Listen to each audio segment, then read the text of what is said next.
The Very Hungry Caterpillar.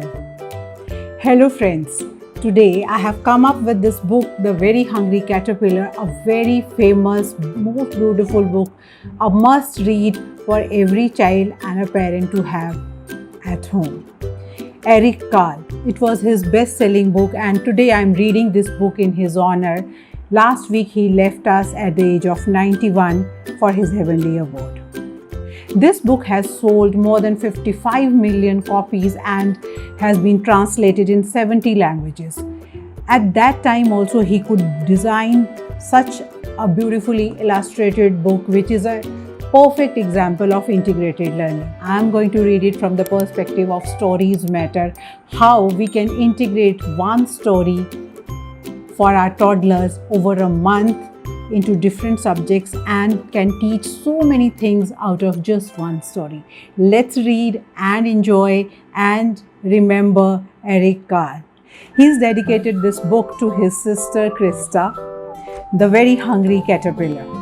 In the light of the moon, a little egg lay on a leaf. One Sunday morning, the warm sun came up. Pop!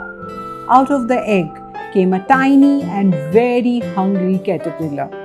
He started to look for some food. On Monday, he ate through one apple, but he was still hungry. On Tuesday, he ate through 2 pears, but he was still hungry. On Wednesday, he ate through 3 plums, but he was still hungry. On Thursday, he ate through 4 strawberries, but he was still hungry. On Friday, he ate through 5 oranges, but he was still hungry. On Saturday, he ate through 1 piece of chocolate cake, 1 ice cream cone, 1 pickle, 1 slice of Swiss cheese, 1 slice of salami, 1 lollipop, 1 piece of cherry pie, 1 sausage, 1 cupcake, and 1 slice of watermelon.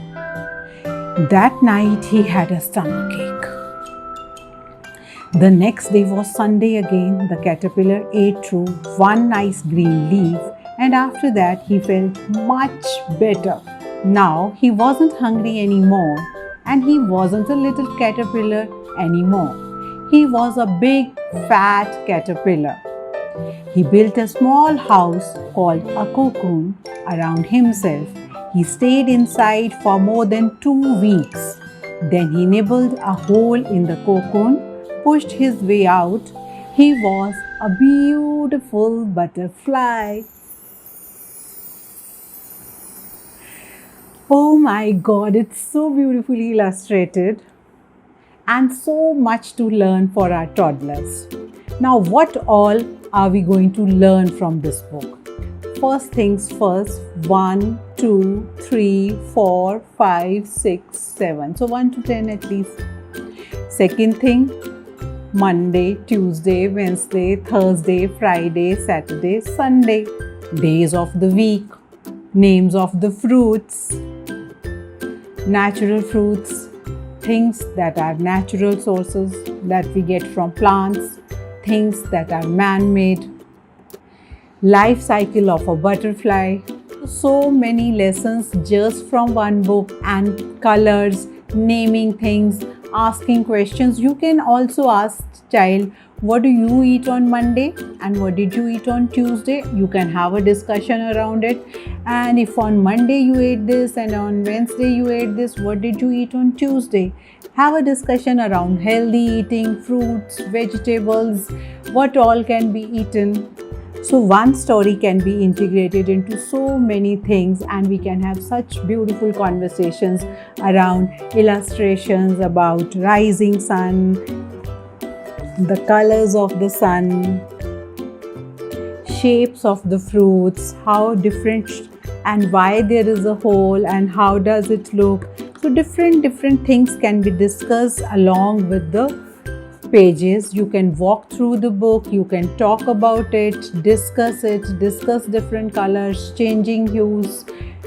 This is how a story can be woven and then the child can be asked to narrate a different story from the same words.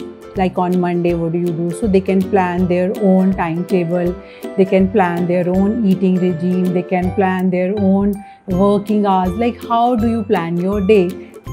That's what we are learning from the book today. Thank you, keep watching, and do not forget to subscribe. Please press subscribe button just now.